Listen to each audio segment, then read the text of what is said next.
Essa, essa igreja moderna, né? Linda demais esse pastor.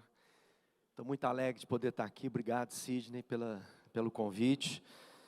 Deus tem dado para nós uma amizade, né, recente, mas cada dia mais de raízes profundas, né? Tem sido uma bênção. Quero agradecer e dizer que para nós é uma alegria estar aqui. Eu sou o Galvaro. E eu já vou começar explicando meu nome, porque aí fica fácil para todo mundo entender, né? Depois que você entender, você vai ficar tranquilo. A minha avó chama Olga. E meu avô, Álvaro. Aí tiveram a ideia de colocar ou Gálvaro, né? Mas colocar no meu pai, eu sou o Júnior, né? Então lá... Mas eu digo que pode ter sido pior. Imagina se meu pai fosse menina e eles resolvessem colocar Alvarolga. Ia ficar um pouquinho mais difícil, né?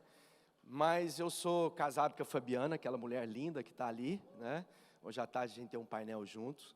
E sou pastor em Uberlândia, da Igreja Sal da Terra, uma jovem igreja, nasceu em 1990. Sou a segunda geração de pastores, o pastor que estava lá no início, né? Na verdade, a igreja nasce, eu já estava lá na igreja. A gente vem de realidades da igreja presbiteriana, até um dia que eles acharam que a gente não era tão presbiteriano e nos convidaram a deixar, né, a denominação. Lá em 88, que foi quando eu me converti, então eu fiquei 2 anos, meu batismo é da igreja presbiteriana, né, tudo aquilo que Deus instruiu e ensinou. Falar de unidade, que é o meu tema de hoje, é uma coisa bem tranquila para nós, porque o Sal da Terra nasceu nesse contexto. Depois desse movimento, né, que a igreja presbiteriana fez conosco, quem instalou a igreja Sal da Terra foi o Conselho de Pastores da cidade de Uberlândia, porque a igreja era uma congregação que já existia, já tinha sua dinâmica, a gente já estava engajado, nós éramos parte, né, da fundação do Conselho de Pastores da cidade. Então, falar de unidade, falar da vida em comunidade, da compreensão do corpo de Cristo, é muito tranquilo. Eu nasci nessa igreja, sou pastor dessa igreja, tudo que aprendi foi nessa igreja. Nunca, né, fui de outra igreja, portanto, é uma jornada de compreensão do nosso chamado, da nossa vocação, mas com uns olhos muito bons. Vou te contar só uma história. Talvez o Sal da Terra, lá em Uberlândia, onde ela nasce, hoje a gente é quase 90 igrejas, estamos espalhados por várias partes do Brasil e fora, mas quando ela nasceu, né, ela era mais ou menos uma coisa muito distinta da igreja. Primeiro, porque ela nasce fazendo obra social. E aquilo para a cidade de Uberlândia, quem fazia obra social era espírita. Crente não fazia obra social. E a gente nasce já diferente. E a gente era muito pioneiro, havia muitas coisas, né? Eu lembro que um dos primeiros cultos, nós recebemos lá a banda Livre Arbítrio, era uma banda de rock, lá de Brasília, dentro do nosso culto. Aquilo foi muito diferente. Nós tínhamos um grupo de dança lá em 1990. Então a gente era muito diferente das demais igrejas na cidade. Mas, por mais que sejamos diferentes, ou éramos diferentes, talvez agora um pouco menos, havia sempre um reconhecimento por parte dos irmãos das igrejas a respeito do trabalho sério e tudo isso. Ao ponto de que, agora, recentemente, né, e se tinha uma coisa que era diferente, são os irmãos da Assembleia de Deus na Uberlândia, que a gente tem uma amizade muito profunda. E no centenário da igreja Assembleia de Deus no Brasil, eu recebi, né, um diploma de amigo da Assembleia de Deus. Ou seja, a Assembleia de Deus olhando para nós, que é como no espectro, né, daquilo que é o movimento evangélico, ou a igreja evangélica, como queiram, é muito diferente. No entanto, há um testemunho de amizade e de empenho. Fruto de tudo isso, né, durante a jornada, a gente viveu grandes coisas. Nós fizemos missões em unidade.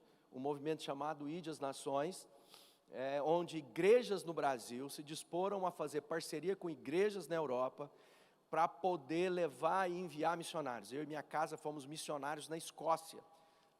Então eu e Fabiana vivemos na Escócia um período, e aí ali é o berço do presbiterianismo, né? Então nós estamos lá nas raízes, né, vivenciando tudo aquilo. Em Edimburgo, que é uma cidade linda, não sei se você conhece Edimburgo, e talvez um grande desafio, porque nós olhávamos para aquela realidade presente era muito diferente da história contada daquele povo que, né, no seu momento de despertamento, de avivamento, de reavivamento espiritual, mandaram missionários para o mundo inteiro, mobilizaram pessoas, né? Há uma esquina lá, a gente às vezes fica pensando que hoje no Brasil nós temos muitas igrejas, né? E a gente participou do movimento Brasil 21, Oswaldo Prado, CEPAL, para plantar novas igrejas, estatística. E quando a gente olha, ainda falta muita gente para ser alcançada. Ainda faltam muitas comunidades de fé. Não é apenas fortalecer as que existem, mas é necessário começar a plantar ou implantar novas igrejas no processo. E eu lembro que lá na Escócia tinha uma esquina, tem uma esquina em Edimburgo que é chamada Holy Corner, que tem uma catedral em cada canto dessa esquina. Então você olha, se você ficar no meio da rua, tem uma catedral aqui, uma catedral aqui, uma catedral aqui, cada uma de uma denominação, um ponto de marcar. E depois de um tempo, né, quando a gente vivia lá, nós tivemos o privilégio de trabalhar a unidade lá em Edimburgo. Então a gente reunia pastores do Calton Hill, que é um monte que tem no meio da cidade, né? A gente ia lá às 6 horas da manhã para fazer um tempo de oração. Na Escócia, quando eu cheguei lá, estava 14 graus negativos. Então imagina isso, amanhecia às 10 da manhã, anoitecia às 3 da tarde. Né? Choque cultural, porque a gente saiu aqui no dia 26 de dezembro, verão no Brasil, e nos deparando, meu filho era pequeno, era o nosso primeiro filho, 7 meses, a gente chegou lá, dois meninos pensando em mudar o mundo, né? Vai ganhar a Escócia para Jesus. Então a gente aprendeu, numa reunião ali, tempos depois, um grupo de irmãos de várias igrejas se reuniram e nos chamaram lá, porque eles estavam decidindo se ajuntarem. Diversas denominações iam se tornar uma só congregação. Mas eles estavam fazendo isso, não é na época em que cada um tinha sua catedral na esquina. Eles estavam fazendo isso porque naquele instante era uma questão de sobrevivência, porque cada comunidade daquela não conseguia pagar nem mais a luz ou o aquecedor, porque lá na Escócia, se você não tiver aquecedor no prédio, ele é destruído, porque a água congela e aquilo precisa de ter aquecimento. Então havia ali, a líder de louvor, a líder de oração era a mais nova daqueles que estavam ali, os elders daquelas igrejas, e ela devia ter quase 80 anos de idade. O que acontece? Acontece de um momento de despertamento espiritual, em que a sociedade é afetada. Naquela época, contavam lá que 99% das pessoas estavam em cultos de adoração no domingo lá em Edimburgo. E agora isso deve ser uma fração ou 1% está lá. Então há um momento de despertamento e depois houve uma perda. Em algum momento na história, deixou de falar e comunicar com uma geração, né, e essa geração deixou de vivenciar. Eu tenho as minhas ideias, né? Provavelmente a prosperidade, que é o que nós vivemos no Brasil. Falar de unidade, então, é falar sobre o momento, mas sem perder a história, sem perder o testemunho da história, para que a gente entenda a necessidade que temos uns dos outros. E esse tema sobre unidade, na adversidade do mundo, o mundo trabalha sempre, né? O príncipe desse século trama o tempo inteiro contra nós. O espírito desse mundo é contrário às coisas da fé. E aonde ele vai afetar? Ele vai afetar naquilo que é a missão, a nossa relação com o Criador e a nossa missão para Ele, ou dele, né? E ele sabe que a unidade representa o quê? Que seja oração de Jesus, para que o mundo creia. Então olha só, se o inimigo sabe, ele não tem pressa, ele não é imediatista como a gente, ele tem todo o tempo, ele conhece a história, ele conhece, né? Ele estava lá no sepultamento de John Stott, ele estava no sepultamento dos nossos heróis da fé. Então ele conhece a história, e ele não tem pressa. Então muitas vezes aquilo que ele não pode contra você, ele vai vingar na sua geração, nas pessoas que virão depois de você. E quando eu penso sobre isso, eu quero dizer o seguinte: nós precisamos uns dos outros.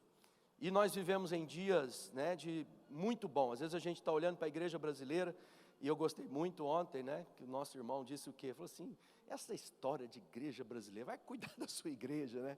Nós ouvimos isso, tipo assim, presta atenção no que você está fazendo, né? às vezes a gente fica se desculpando, né? Hoje eu sou presidente da Aliança Evangélica, e eu tenho o privilégio de olhar, porque mais uma vez a gente está trabalhando por unidade. Estou vendo o David Pierce, né? Ele não vai lembrar de mim, mas ele esteve lá na minha igreja, em 2008, né? E ele foi lá com o Santo, foi 2008, não foi, Santo? Alguma coisa isso, né? E eu vejo o David aqui cheio de energia. Para falar de unidade, o que a gente experimentou ontem, a gente já começa a entender que nós somos parte do mesmo corpo, mas diferentes ministérios. Então, às vezes a gente escuta um irmão e fala assim, isso aí, vamos ganhar a cidade, transformar. Aí vem o irmão e fala assim, não, o negócio é igreja no camelo. Aí você fala, estou fazendo tudo errado. Então agora, em vez de eu comprar painel de LED, eu tenho que comprar camelo. E a gente vai ficando apertado no coração, porque a gente imagina, poxa, eu estou todo empenhado. Aí você fala assim, não, entendi, é punk rock, nós vamos fazer performance, nós vamos para as praças. Aí você fala assim, levantar caixão, e aí você fala assim, como é que é isso? Ou senão a gente é focado, né? Já viu o tanto que essa igreja aqui é focada? Esse pastor é bonito demais, né? Aqui a gente está na Target, que aí tem o Ministério Focus, e aí tem o farol, ou seja, é tudo apontamento, tudo, mas aí a gente, o outro vai falar assim, não, é sinal, você não fica preocupado muito com isso. Então a gente fica, diante da multidiversidade da igreja, a gente fica lá assim, aonde eu me encaixo em tudo isso? Qual é o meu papel na história, no momento? Aí a gente fala de unidade, eu lembro de aliança, eu estou aqui, estou pensando, que coisa bonita, o Sidney é vice-presidente da Aliança Brasileira. Nós estamos aqui, o Guilherme, cadê o Guilherme? O Guilherme está por aí? O Guilherme, o Diego, são parte da diretoria da Aliança Evangélica. Olha para o Ziel, é parte dos fundadores, teve lá no início, quando tudo começou da Aliança, junto com o Valdir, né, com homens que creram na unidade. O desafio que é quando a gente fala de unidade nos nossos dias, eu me deparo com algumas pessoas que dizem assim, será? Vou perder tempo com isso? Eu tenho tanto para fazer, por quê? Porque as coisas estão dando certo quando davam lá na Escócia naqueles dias. As igrejas estão crescendo, estão vibrantes, como nós vimos a Jacira falar. Deixa eu te dizer, as pessoas estão buscando a Deus, elas estão desesperadas para encontrar o amor de Deus. Então, perseguição. Então, o que nós estamos vivendo no Brasil, a gente está aqui, ouvimos Antônio, uma comunidade majoritariamente de brasileiros na Flórida. Os brasileiros vão chegando, ele vai contar a história dele. De onde veio tanta gente lá? Quase um milhar de pessoas chegando na igreja. De onde estão vindo? As pessoas estão em busca. Onde tem Jesus? Eu quero saber, eu quero dessa água da vida. E muitas vezes a gente está achando que é fruto da nossa estratégia, da nossa capacidade, o quanto eu sou inteligente, o quanto a minha teologia é bonita, o quanto eu sou capaz, né? E aí a gente começa a ficar o quê? Arrogante e presunçoso. E toda vaidade, todo orgulho precede a queda. Então aquilo que deveria ser, né, a nossa percepção de corpo tem se perdido. E eu quero ler um texto para a gente falar sobre isso, né? Diz assim lá em Coríntios: porque embora seja livre de todos, fiz de escravo de todos, para ganhar o maior número possível de pessoas. Tornei judeu para com os judeus, a fim de ganhar os judeus, para que os que estão debaixo da lei, tornei-me como se estivesse sujeito à lei, embora eu mesmo não esteja debaixo da lei, a fim de ganhar os que estão debaixo da lei. Para os que estão sem lei, tornei-me como sem lei, embora não esteja livre da lei de Deus, e sim sobre a lei de Cristo, a fim de ganhar os que não têm lei. Para com os fracos, tornei-me fraco, para ganhar todos os fracos, tornei-me tudo para com todos, para que de alguma forma salvar alguns. Faço tudo isso por causa do Evangelho e para ser coparticipante dele. Olha só, o apóstolo Paulo está falando conosco a respeito do desafio. E se nós tivéssemos uma pessoa, se nós encontrarmos algum líder que está nessa prática de ser igreja nos nossos dias, a gente vai dizer o quê? Essa pessoa não sabe o que quer. Uma hora está de um jeito, uma hora está de outro. Tem hora que ele parece que é judeu, aí de repente eu encontro com ele, está com um discurso falando que não tem mais lei. Então nós vivemos dias que nós somos extremamente críticos às coisas. Aliás, né, quando a gente olha para o Evangelho de Jesus, que é extremamente simples, nas nossas caminhadas e conversas com o Cid, é parecer com Jesus. Isso agrada a Jesus? Então está na sua vida. Não agrada a Jesus? Tira da sua vida.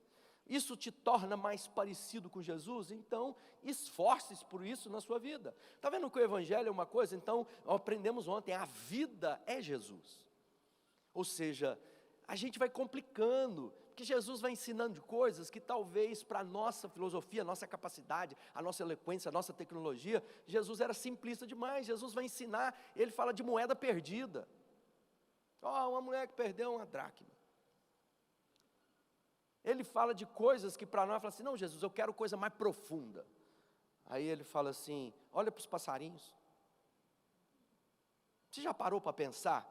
A gente estava ouvindo, né, ontem, sobre muitas pessoas não querem de fato uma relação com Deus. Mas Deus colocou sinais para nós, não é isso? E um passarinho na sua vida é profeta para dizer, não ande ansioso por aquilo que você tem que comer, beber, morar e vestir. Então todas as vezes que abrir a janela na sua casa e você vê um canto de um pássaro, esses dias estavam eu e Fabiana aconselhando um casal e o rapaz vivendo um pânico, ele está em pânico. Ele está com depressão, ele está angustiado, e ele falou assim, uma das coisas que não suporta na minha vida, tem um passarinho que é enviado do capeta, que 6 horas da manhã começa a cantar lá na janela do meu quarto. Eu falei para ele assim, você já parou para pensar que esse passarinho não foi enviado pelo capeta, mas ele foi enviado por Deus para te lembrar que você não precisa andar ansioso de coisa alguma? Ou seja, o olhar da nossa vida, de olhar para as coisas que Deus tem e dizer assim, olha só que coisa bonita. Então quando a gente vê toda essa expressão compartilhada aqui, fala de unidade, fala de entender que para que a gente possa cumprir a missão de Deus, nós vamos precisar de toda a família da fé, que nenhum de nós, por mais capacitado, cheio de dom, de recurso, de todas as habilidades, será suficiente para alcançar a tarefa. Ele está dizendo, Paulo, olha, eu fiz de tudo para todos, para que de alguma forma eu possa ganhar alguns.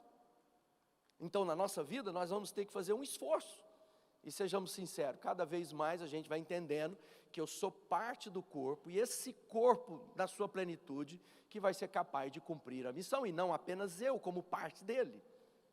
E às vezes a gente está vivendo em dias que as pessoas não compreendem e não entendem isso na sua vida, e por isso se tornam presunçosos, arrogantes, né? E a gente está vivendo em dias. Lá em Coríntios fala sobre isso, no capítulo 12, diferentes tipos de dons, mas o Espírito é o mesmo.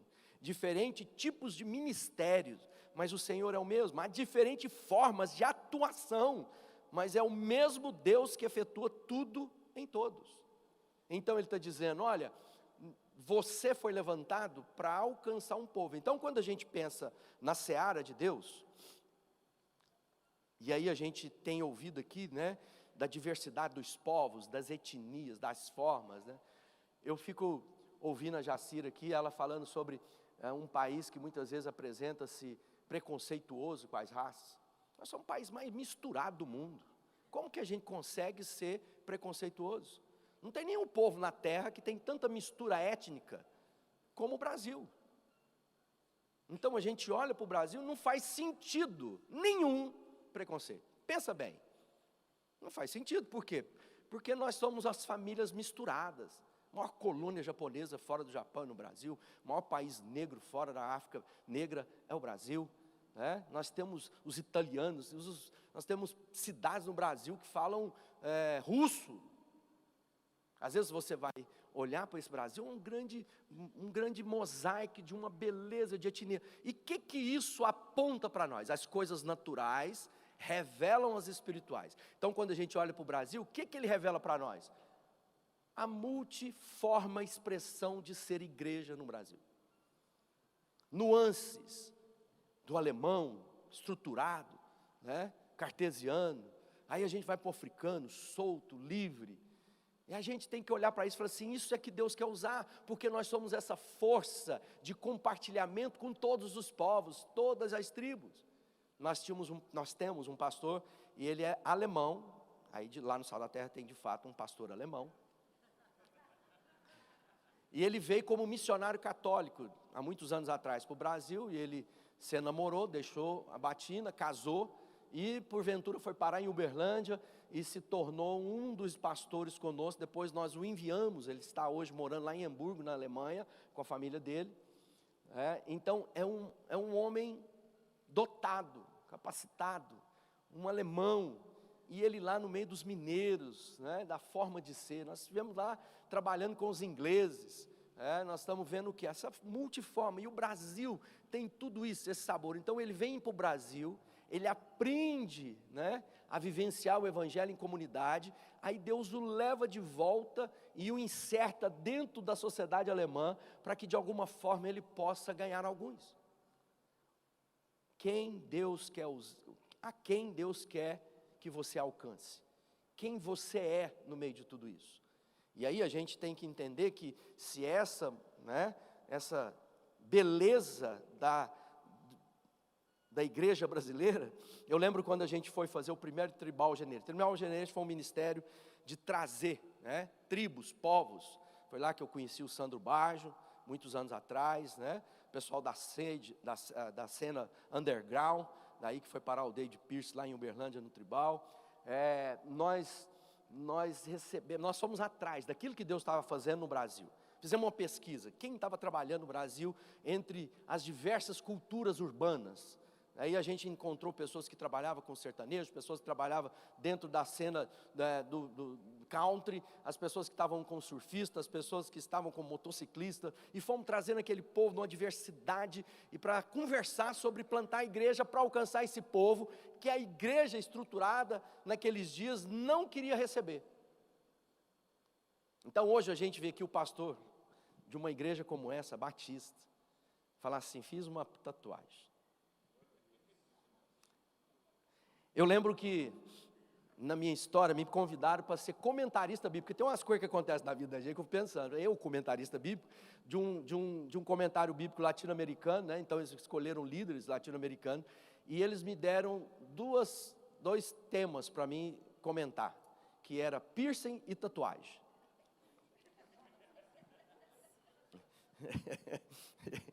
E aí quem defende a tatuagem vai falar assim: na coxa de Jesus vai voltar Rei dos Reis, Senhor dos Senhores. Quem detesta a tatuagem vai lembrar de Levítico e vai dizer: não marque o seu corpo, né? E aí o que a gente vê hoje? Nós estamos vendo que tatuagem já não é mais grande tabu. Naquela época do tribal, isso era crente e não crente, porque não era possível um crente ser tatuado. Aí depois, naquela época que eu escrevi, eu nem tinha tatuagem, nem usava piercing. Agora eu tenho duas tatuagens. E aí, eu estava num retiro de casais, e aí um presbítero de uma igreja nossa mais tradicional chegou para mim e falou assim: vi que o pastor tem tatuagem, foi antes de converter? Eu falei para ele assim: não. Então, tá vendo? Aquilo era como na época do Saldatec que nós começamos, bateria e guitarra elétrica era um problema.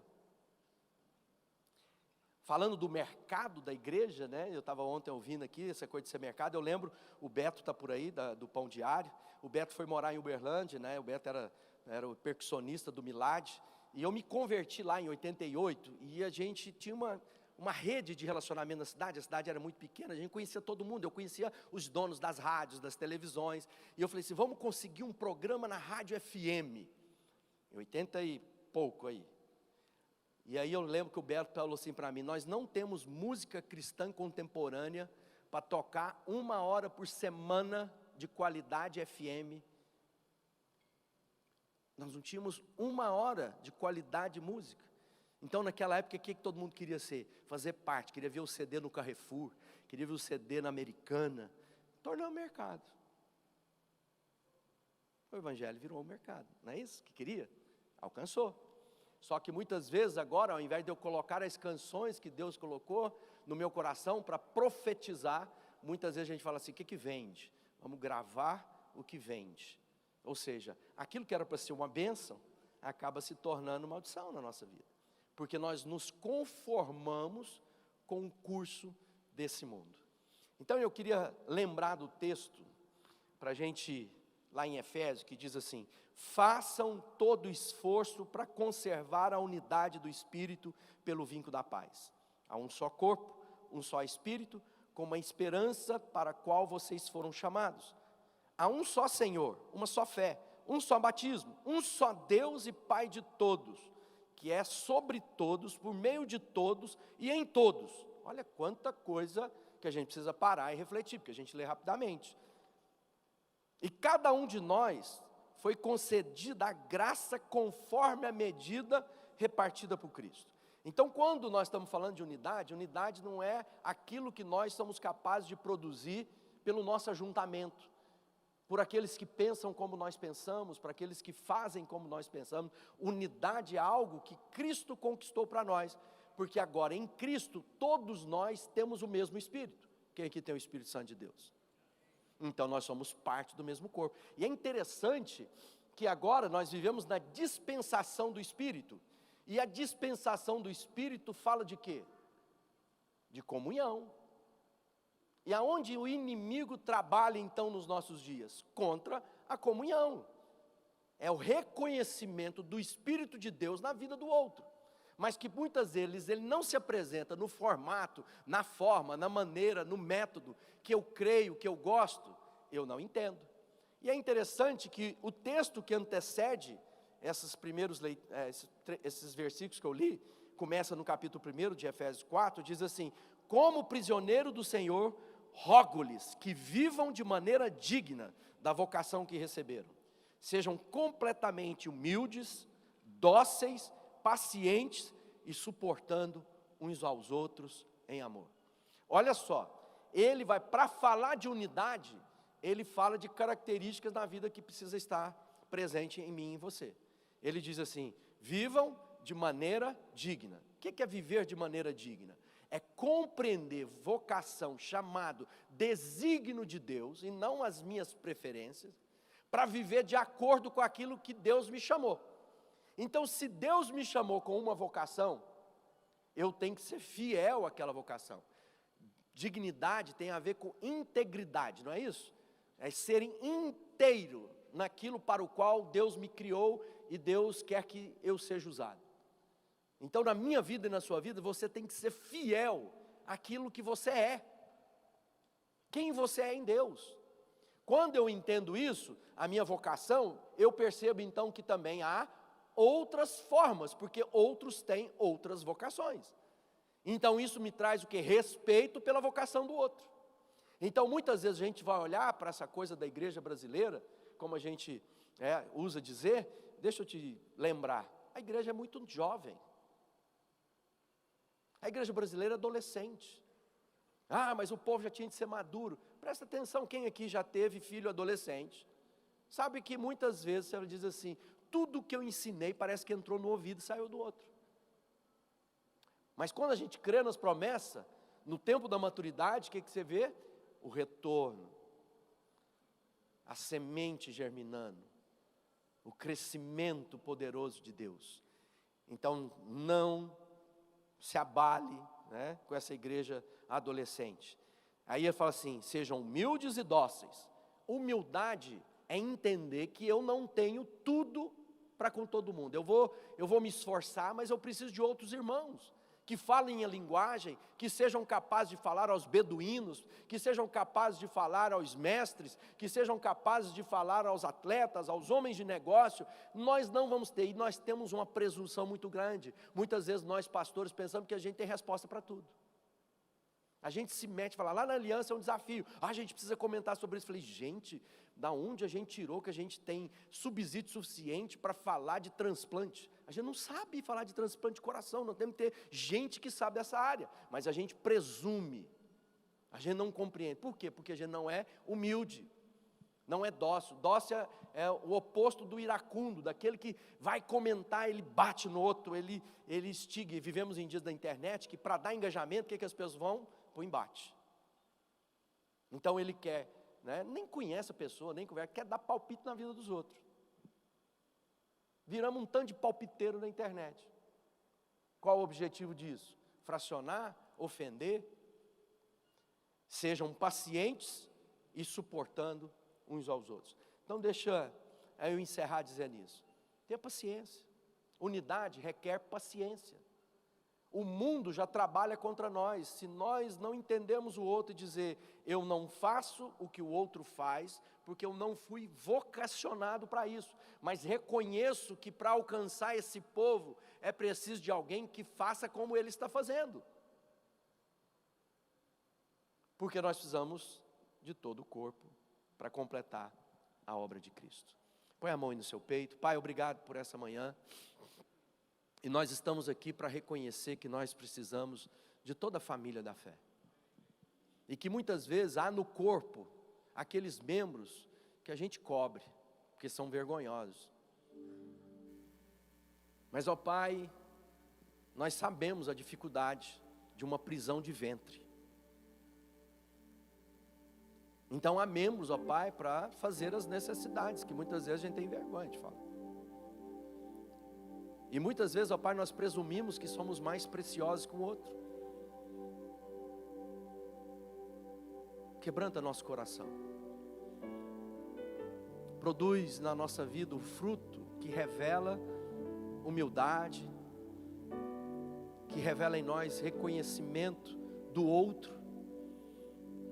Nós temos aprendido aqui que se cumpre o avivamento quando o outro é impactado por aquilo que eu sou na vida dele.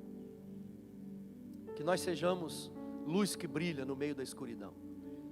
Que nós sejamos o sal que potencializa o sabor do outro na sua característica. E não torna eles aquilo que eu sou, mas aquilo que Cristo é na vida deles.